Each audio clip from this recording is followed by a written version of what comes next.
Hello everybody, this is MilesLuigi and welcome to my final closing thoughts on Super Mario Infinity 2, the Cursed Gem. Hold it! I should take care of the elephant in the room right now. This ROM hack is long.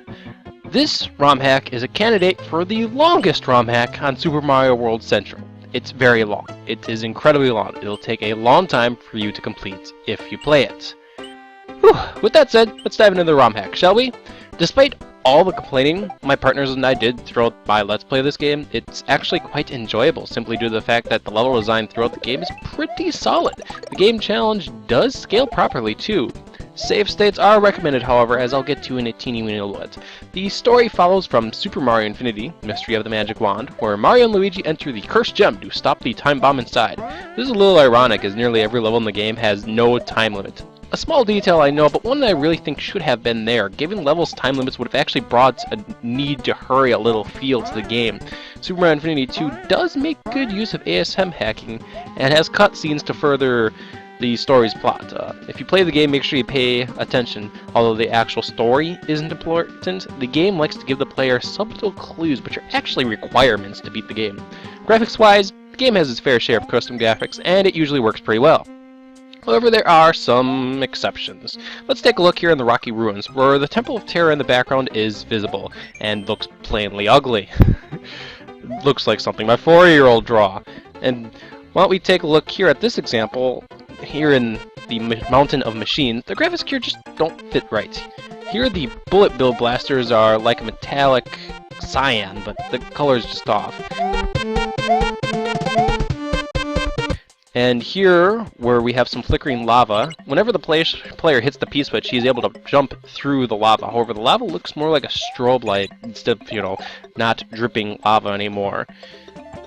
And I don't know what's going on here. Yeah, I know I'm nitpicking at little things, but I can't exactly give this ROM hack a complete perfect recommendation and a perfect score unless, the hack doesn't have flaws like this, correct?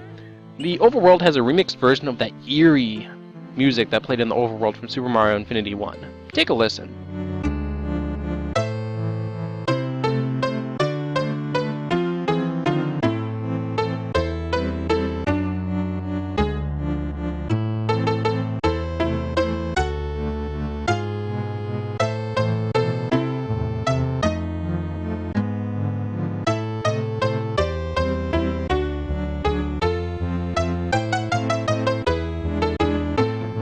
Overworld was done well. There's only one problem I actually found in the pathing in the game, and it's right here, right at the end of the game. It's possible to walk into nothing here.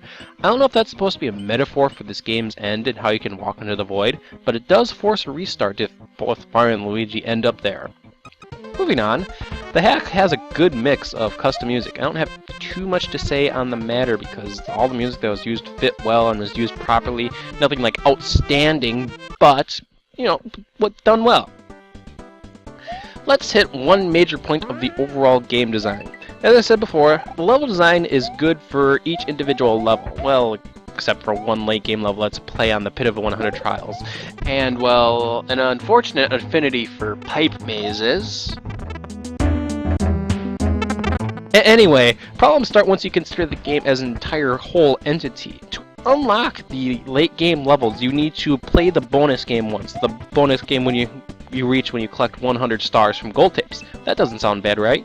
Well, there's more to it than that. Every level before the final area has a gimped goal gate. Getting a 40 or 50 is simply not possible here. If you're playing without save states, you don't want to risk it here, but you want to get, a good gold tape because you can get up to around 7 or 8 stars. There are better gold tapes than these, but many of them are like this with only 16 pixel blocks available for star collection. That sounds bad? What if I told you it gets worse? Before the game even allows you to collect stars at the end of the level from the tape, you need to collect the 5 dragon coins of the game, star trinkets, in each level. The only hint the game gives you to do this is early on, and it's only a subtle hint. I'll let you take a look at it yourself.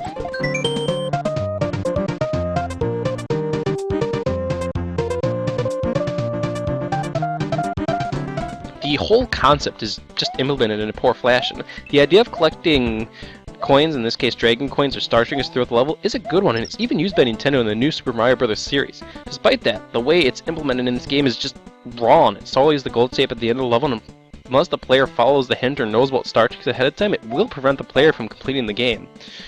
In my point of view, I personally think, I know hacking isn't necessarily my forte, but if you made it where the game kept track of the star trinkets you've collected so far and made it a requirement to collect X number of star trinkets instead of doing this crap with the gold tape, that would have just worked significantly better.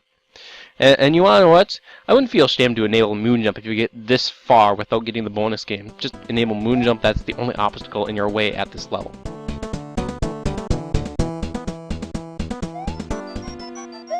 Overall, I gave this game a lot of beef during my LP that it probably doesn't deserve. It is fun, despite the star trinket flaw once you know about it ahead of time, and it's not too bad of an issue, once again, once you even know about it ahead of time or you know you need to follow the hints. If you're on a ROM hack you plan on playing for a long time and want fairly well designed the entire RAM, this ROM hack does fulfill that desire. If you're wondering if you should play the first Super Mario Infinity, check out my review of that hack. Overall, I guess this ROM hack left an ill taste in my mouth just due to the way I was playing it and the commentary me and my partners could, but in the grand scheme of things, it's not bad. Check it out. This has been MilesLuigi. See you next ROM hack.